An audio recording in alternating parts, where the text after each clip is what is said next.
As human beings, we're frightened by what we don't understand. It's people that maybe we knew, or maybe it's people we don't know, but it means that there's something beyond the tangible world, and I think that's exciting. And we as people, if we're like to heal, to move on, to have some sort of continuance and faith in our existence as living beings, have to believe that there's something else, there's something more than just this gruesome dog-eat-dog material world. You know, it makes you feel like there's more, and there's something bigger than we are out there. My cousin had died, and it was a cousin that I didn't really know very well. So we went to Brooklyn, and we went to her wake. And then we were sitting there, me and my sister were just like, okay, we're at this funeral, you know, and then we were like, this is too depressing. Let's just go downstairs. There's like a lounge area where the bathrooms were. So we were just sitting down on the couches and then watching people pass by, going in and out of the bathrooms. And there's this one woman in particular, she had like long, she was a black woman, she had long kind of braids or like long dreads, I can't remember, but it was just long and locked. And we watched her go into the bathroom, because we examined everyone. We were just like, okay, next person, you know. And then we watched her go into the bathroom, and then me and my sister was talking for a while, and then we were like, where did that lady go? So we were like, did she come out the bathroom? So we went to go check in the bathroom, and the bathroom's like a small little bathroom, and we went in, and there was nobody in there. And we were like, oh my gosh, I think we just saw a ghost. After my grandfather passed away, we started finding pennies in really weird, sort of unexplainable places. There was one instance where I was showering and a penny just fell into my shower out of nowhere. And we believed that it was my grandfather leaving us pennies, because my grandfather used to give me a $5 bill, and Abe is on the 5 and the penny, so he can't leave me 5s, but he can leave me pennies, so. This is the first paranormal experience that I believe I had, but of course, you know, it happens to you, and there could be a lot of reasons for what I heard, but I got out of the shower once late at night, and it was like 2 a.m., and I had stayed up really late working on homework, and I got out of the shower, and I heard someone from outside in the hall say my name, like in a very harsh whisper, like, Adair. And so I thought it was one of my sisters out in the hall trying to go to sleep, and they were annoyed because I was keeping them up. And I went out and I looked around and I didn't see anybody. So then I went to my twin sister Autumn's room. I opened the door. She was asleep in her bed. And I even was like, Autumn. And she didn't get up. And then I went to Alexa's room and I checked her room. And my big sister Amber was off in Florida working. So she was gone at the time. But I thought it was one of them. And I was looking around and I literally went downstairs to see if my parents were awake because it freaked me out so much.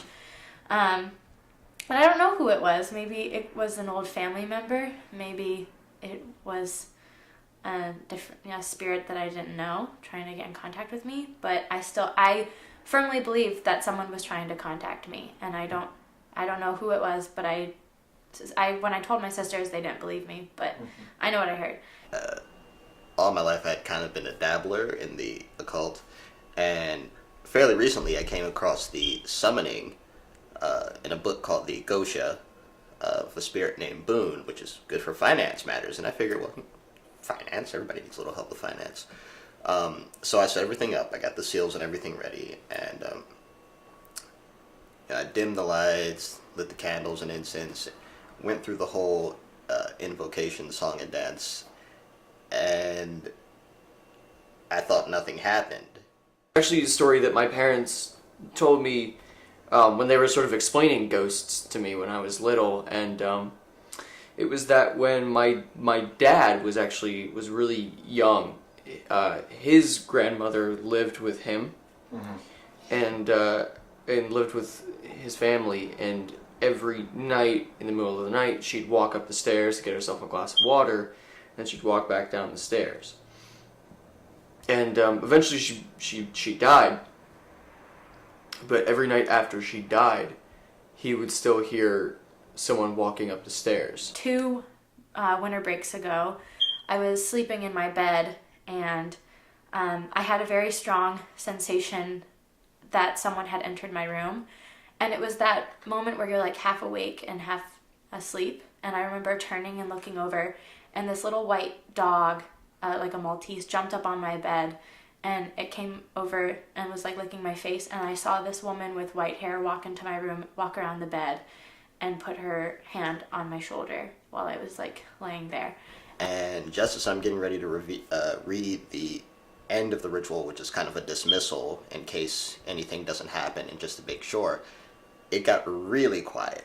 Like the room I was in was the only place in the world.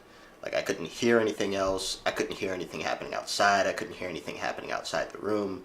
I just, like, it was silent. Like, And one night he got up and checked to see who it was because he figured it couldn't be her. And he saw her walk up the stairs, go through the motions of getting a glass of water, and then walk back down the stairs. And so he was really scared. She wasn't anyone that I recognized, but I feel like I knew her, and it was really odd. And then when we went to visit my grandparents, my mom's parents in Ohio, I was talking to my grandmother, and she was showing me old pictures, and she showed me a picture of her mom, my great-grandma Adele, and it was the woman with the dog. Like, she had a little Maltese. One night she saw him, and he said, "Grandma, you're dead." And after that, she stopped walking up and down the stairs. I got that eerie feeling that someone was watching me very closely. Watching me breathe, watching me, like, think even. Just, like, was very nearby and was, like, pacing around me. And I couldn't, like, follow the movement. I just got the sensation of a person being there. And so I knew at this point I was supposed to ask questions or make my demands of whatever. And it made me very nervous just even talking to this thing, whatever it was just there, wherever it was. And so I start to tell it what I'm after, and I could hear this, like, voice.